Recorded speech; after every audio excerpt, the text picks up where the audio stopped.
ॐ नमः सिद्धिभ्यः।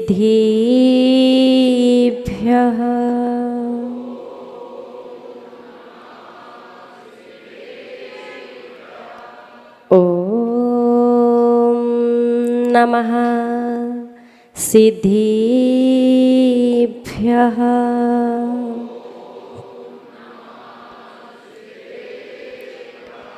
ॐ नमः सिद्धिभ्यः।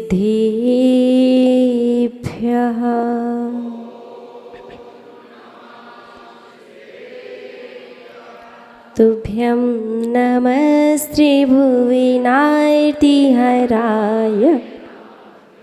तुभ्यं नमः क्षितितलामलभूषणाय, तुभ्यं नमस्ते जगतः परमेश्वराय, तुभ्यं नमो जिनेभवोदधि शोषणाय, तुभ्यं नमो जिनेभवोदधि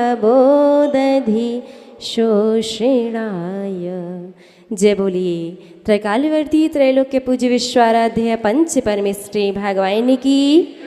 आदि ब्रह्मा आदिम तीर्थंकर वृषभ देव श्री आदिनाथ भगवान की। अष्टम तीर्थंकर श्री चंदा प्रभु भगवान की। श्री अरिष्ट नेमिनाथ भगवान की। विश्व वंदनीय भगवान महावीर स्वामी की। परम गुरु परम पिता परमात्मा 1008 श्री सीमंदर स्वामी भगवान की। 20वीं सदी के प्रथमाचार्य चारित्र चक्रवर्ती आचार्य भगवंत श्री शांति सागर जी मुनि महाराज की। अभीष्ण ज्ञानोपयोगी पूज्य गुरुदेव आचार्य श्री वसुनंदी जी मुनि महाराज की। रत्नत्रयधारी तपोधन श्रेष्ठ मम शिक्षा गुरु परम श्रद्धेय गणनीयारिका श्री सौम्यनंदिनी माता जी की। अहिंसा प्रधान श्रीमद जैन धर्म की। 16 कारण पर्व की। परम पूज्य 105 आरिका सुयोग्य नंदिनी माता जी की। आरिका संघ की। धर्म स्नेही आप सभी भव्य महानुभाव, एक बात जो आपने अपने जीवन में कई बार सुनी होगी और शायद हो सकता है कि उस बात को आप बोलते भी हों। कौन सी बात? कि जब यदि कोई धार्मिक कार्य करने की आपके पास पात्रता ना हो तो क्या करो? अनुमोदना कर लो। या आप कोई धार्मिक कार्य नहीं कर पा रहे हैं तो क्या करो? अनुमोदना। अनुमोदना करने से क्या होता है? 1/6 100% का 6वां हिस्सा निकालो, उतना पुण्य बनता है। यदि अपन इसे थोड़ा सा इजी करके कहें तो कह सकते हैं लगभग 16% पुण्य किस कार्य का? जिस कार्य की आप अनुमोदना कर रहे हैं उसका 16% पुण्य अनुमोदना करने से मिलेगा। अब हमारा प्रश्न आपसे ये है कि ये 16% आएगा कहाँ से? किसके खाते में से आपके पास आएगा? जो कार्य कर रहे हैं उनके में से आएगा क्या? तो किसके में से आएगा?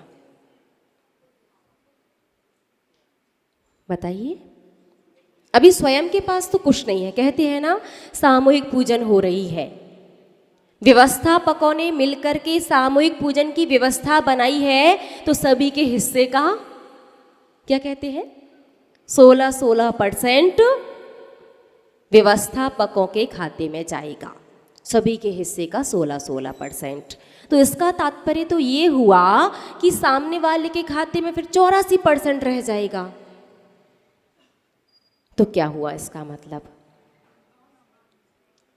इसका अर्थ होगा वहाँ उपस्थित जितने भी लोग वो कार्य कर रहे हैं, चाहे सामूहिक पूजन का, सामूहिक अभिषेक का, सामूहिक स्वाध्याय शास्त्र श्रवण का, या जो कोई भी कार्य कर रहे हैं, जिस पुण्य का अर्जन वो कार्य करने वाले श्रावक या श्राविका कर रहे हैं, सेम वही क्वालिटी का पुण्य अनुमोदना करने या व्यवस्था बनाने वालों के पास 16% आता है।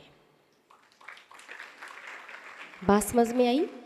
सामने वाले के में से कम नहीं होता, सबके पास अपना अपना 100% होता है, लेकिन जो आप 100% बांध रहे हो अनुमोदना करने वाले या व्यवस्था बनाने वाले, उसी क्वालिटी का पुण्य 16%। अब इसमें प्लस और माइनस दोनों पॉइंट हैं। यदि व्यवस्थापक लापरवाही करते हैं, हाँ ठीक तो है इतने लोगों की व्यवस्था बनाने, तो जैसी बन गई तो बहुत है। अगर लापरवाही कर रहे हैं, वहाँ बैठने वालों लोगों के मन में संक्लिष्टता आ रही है, तो संक्लिष्टता वाला 16% मिलेगा। और यदि व्यवस्थापकों ने व्यवस्था व्यवस्थित बनाई थी, वो तो बाद में उसमें सम्मिलित होने वाले लोगों ने अपनी अपनी अनुकूलता अनुसार परिवर्तन कर लिया, उसके बाद किसी को संक्लिष्टता बन रही है, तो उस पाप में व्यवस्थापक का कोई कॉन्ट्रीब्यूशन नहीं है, कोई भागीदारी नहीं, कोई हिस्सा नहीं। बात समझ में आई ना? अनुमोदना का तात्पर्य 16% वही वाला पुण्य कहाँ से आएगा?